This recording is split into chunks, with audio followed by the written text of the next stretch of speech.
사람들은 사실 다 믿고 싶은 것을 믿거든요. 자기가. 나는 아니에요. 그러니까, 어떤 사람들이 어떤 그렇죠.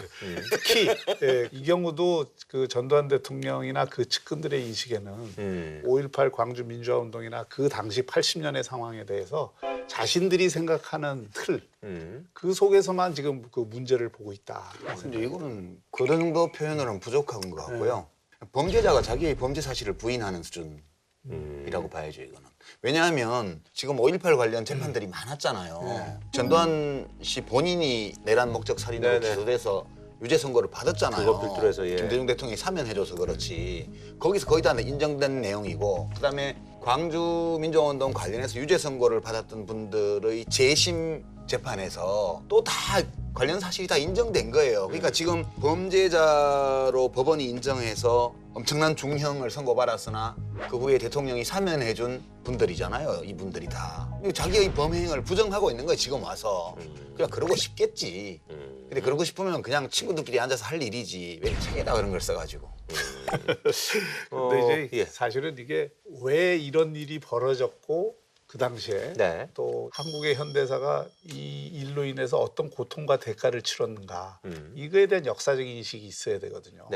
뭐 기대할 수 없는지는 모르지만 기대할 수 없어요. 그러니까 적어도 그런 데 대한 이게 인식이 있으면은 반성의 그 이야기들도 나오고 그럴 텐데 그런 게 전혀 없는 걸로 봐서는 사실은 자기가 보고 싶은 것만 보는 거죠.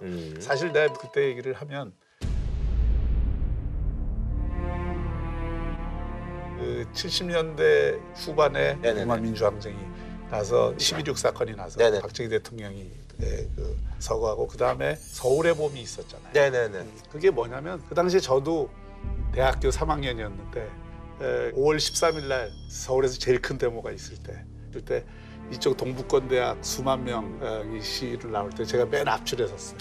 앞줄에 서서 제가 시청 앞에서 그 백골단이 갑자기 덮치는 바람에 체류탄이 그 프라자 호텔 벽을 치고 제 눈에 들어왔어요. 그리고 제가 이게 한쪽이 거의 실명 직전까지 갔고 아직도 그 상처가 아물지 않아서 제가 뭐 여러 가지 문제가 있는데 어쨌든 그 당시에 그 시대의 아픔이라고 하는 것은 민주화라는 것으로 승화가 될 수가 있었어요. 근데 5.18 운동도 결국 당시 신군부가 12.12 사태와 그다음에 서울의 봄 때 자신들이 어떤 권력을 잡기 위해서 그 민주화 열기를 포압적으로 누른 거예요. 그게 5.17 계엄령 확대고 그 5.17 계엄령 확대에 저항해서 나온 게 광주 민주화 운동이거든요. 그러니까 그 광주 민주화 운동은 그렇기 때문에 이 사람들이 인식하는 것처럼 누구 개인이 무슨 사주를 했다든지 북한군이 무슨 뭐 이게 조작을 했다든지 이런 차원의 그게 아니라 민주화 운동의 그 연장선상에서 그 포갑이 이루어지니까 거기에 대한 저항으로서 자연 발생.